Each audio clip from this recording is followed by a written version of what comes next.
Hello and welcome once again to the Outdoors Station. This time for a quick look at the current range of Vargo alcohol and meth stoves available in the UK.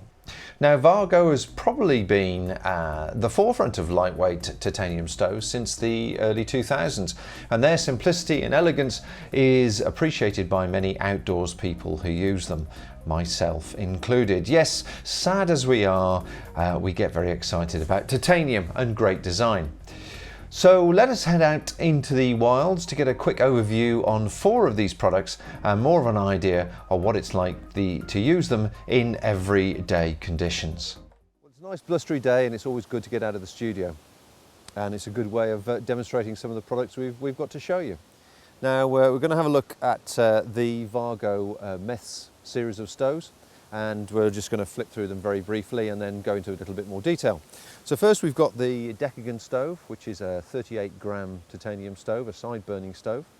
Then we have the Triad, which is 10 grams lighter at 28 grams, bit of a crossover stove, that one, because it does alcohol as well as solid fuel.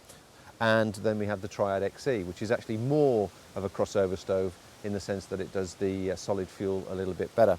And then naturally in conditions like this you're going to need some windshields, and Vargo at the moment are doing a lovely little range of windshields. So first let's have a look at the Decagon stove. Nice close up there. The Decagon stove, as you can see, first of all is a side burner, so the exit holes around here, and the 3 little pimples that you see there are obviously for supporting the pan, so the pan goes on top of there. Now what you do with a stove like this is that you fill the reservoir. Once you calculate how much you actually need from experience, you don't necessarily have to fill it right to the very full. Light it inside the reservoir, wait for anywhere between 30 seconds and 2 minutes depending on your ambient temperature and weather conditions. It will bloom and the jets will appear around the outside here of the burner, and then you place your pan straight on top of the burner. Now one of the advantages of this particular stove is the base. Obviously that's a good diameter base there, and that gives you a maximum amount of stability well, if you're cooking on a slope or undulating ground. And if you really had to, you could use a couple of pegs to peg down through these holes and hold your base stove in place. So that's the Decagon stove, and as I say, very, very easy to fill. Coming on to the Triad stove, the 28-gram Triad stove. Now this is a beautiful little piece of engineering. Look at that, just sensational piece of engineering, and very compact and bijou, as they say. Now the first thing that people would say after they pick this up about how light it is what about stability, and that's what they're concerned about. Now this is a top burning stove, so the flames come from the top of the stove, of these holes here, and this tiny little hole in the centre is for filling, and I'll show you how we do that in a second.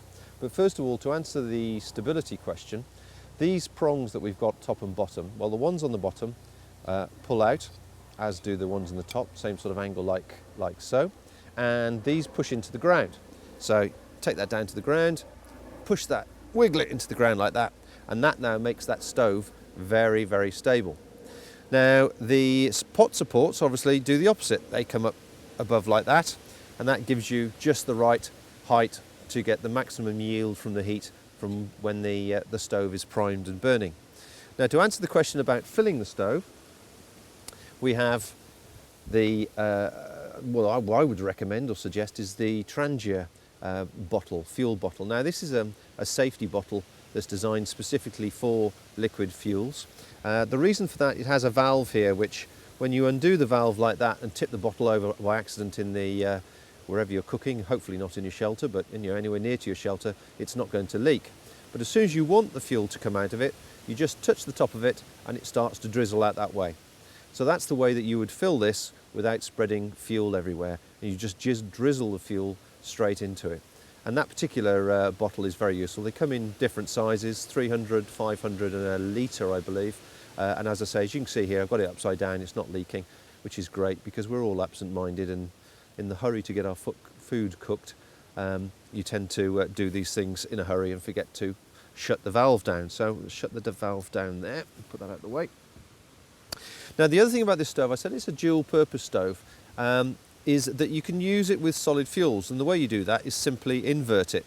So we do the opposite, we push it back down, and that gives us a flat surface there to work with, and you use that with these solid fuel tablets. There's 3 solid fuel tablets in this block, and if you wanted to, you'd place one on there and start to light it to obviously cook your food. Now, as you can see, obviously not a perfect arrangement because there's no sides to this, and you know, these blocks come in different sizes depending on the manufacturers.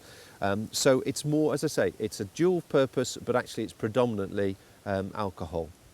However, the other stove I mentioned, the XE, the Triad XE, although it is 42 grams, so you know, considerably heavier, the principles are still the same. You still have the 3 prongs on the base, depending which way up you've got it, of course.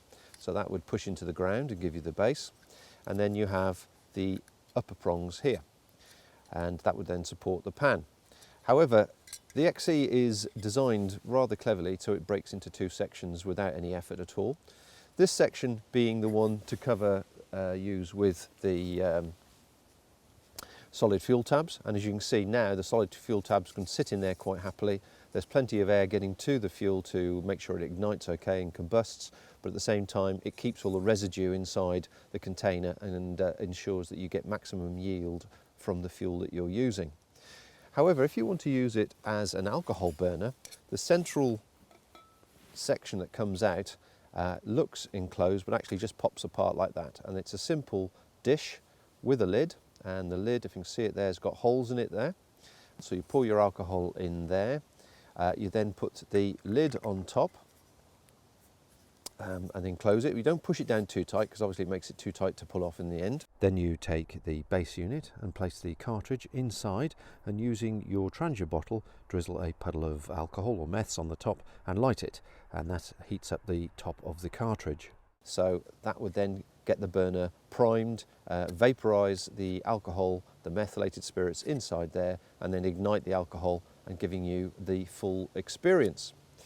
Now, as we can see on a day like today, of course, very, very blustery, and the most important thing is to protect your cooking heat source from the wind. So if we just go back down to the ground here, if we have our stove in the ground like that, obviously getting ready to cook, you've primed it, you've got your alcohol in there, you've lit your alcohol. What you need is a windshield, and Vargo do this lovely little folding aluminium windshield, very lightweight. I think it's only about 38 grams, and that can be configured in numerous ways to go around whatever size pot you have there.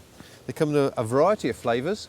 They come in blue, black and silver, which is obviously it's nice to be colour coordinated on the hills. And the actual frame itself is possibly big enough, if should you wish to do so, for putting a large pan on. That would actually probably support it okay.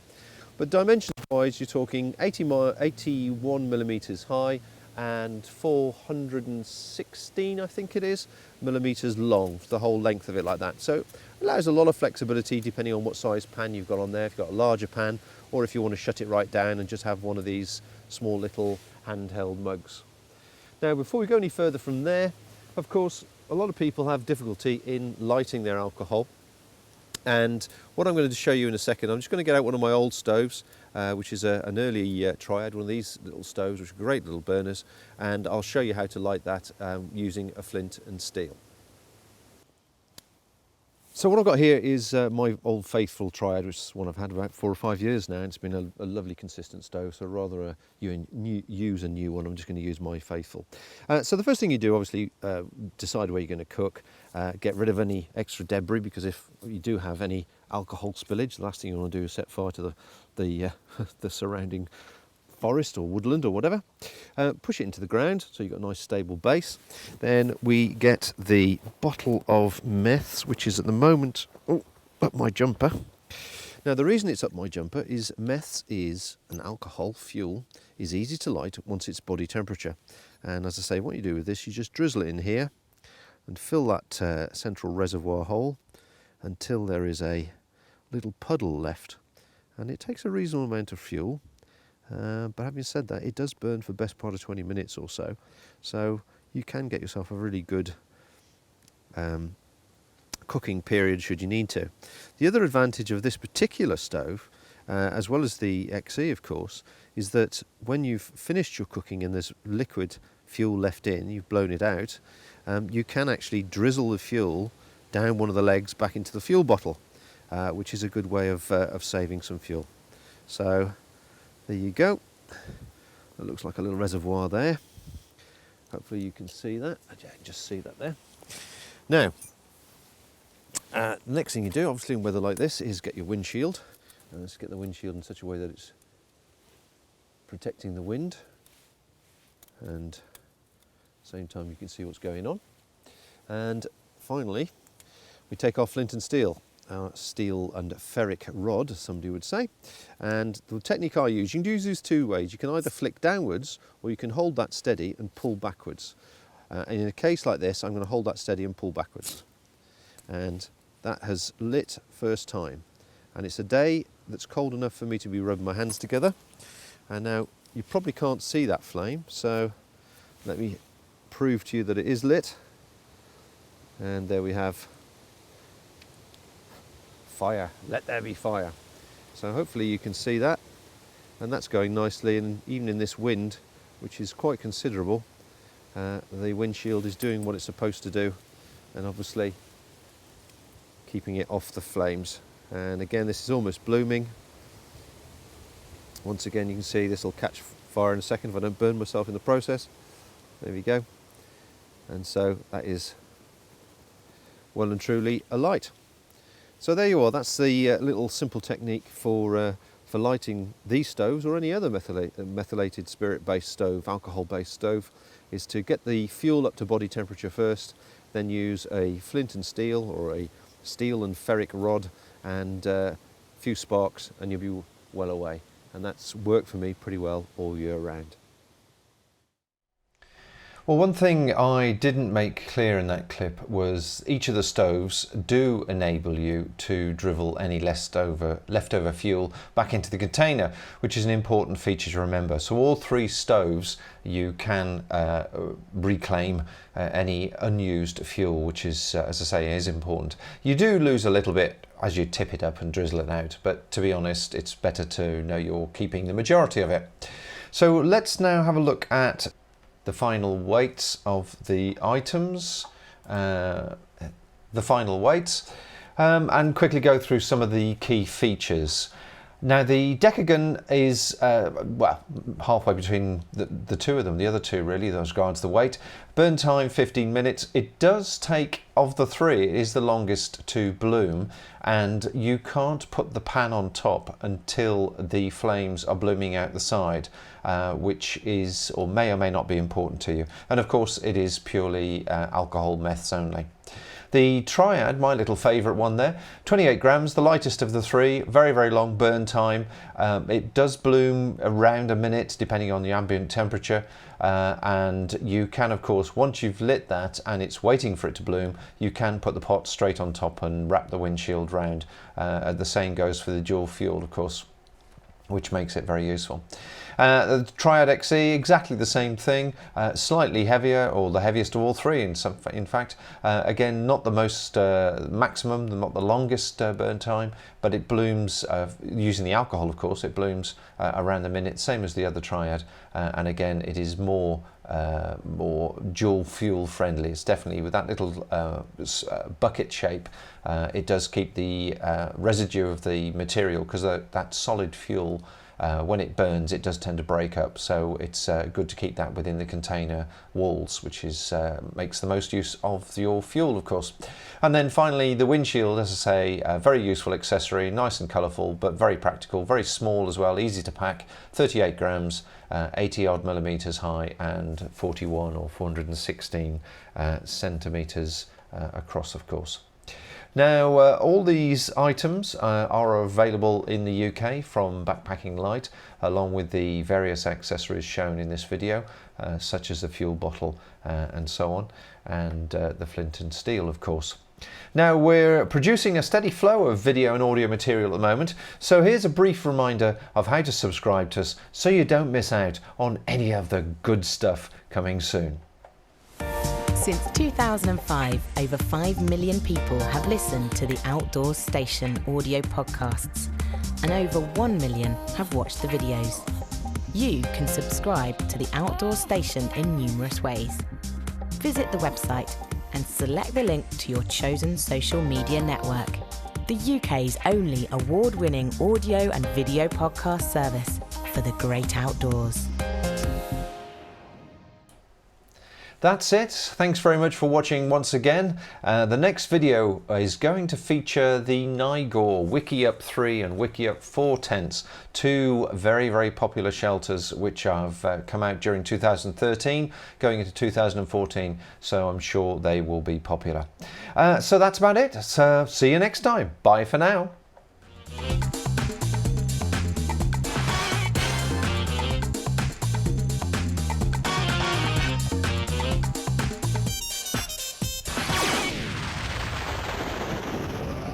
This machine will have eyes, ears, and a voice.